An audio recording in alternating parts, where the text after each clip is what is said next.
Hello guys, नमस्ते, प्रणाम।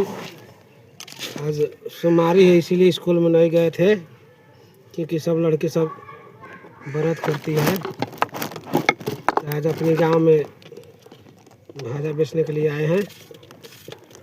आप लोग हमारा वीडियो देखकर लाइक कमेंट शेयर कीजिएगा, हमको आगे बढ़ाइएगा, ज़्यादा से ज़्यादा सपोर्ट कीजिएगा आप लोग। फिर मंगलवार से फिर जाएंगे स्कूल में।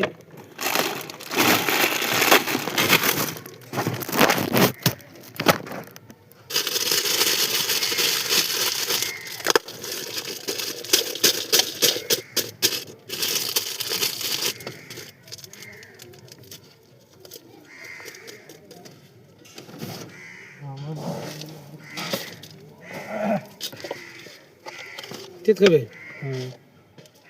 आज मास्टर लाइल में तेरा मास्टर साहब भेजा खराब कर दिया।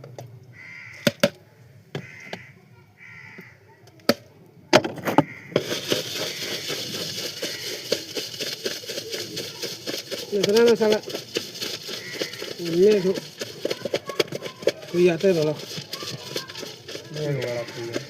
भीजते भीजते गनी सब भीजते बोरा से जाएगा चाहिए के बार क्लास रात के बोरा जाए पूरा मेला में पाक हो गया।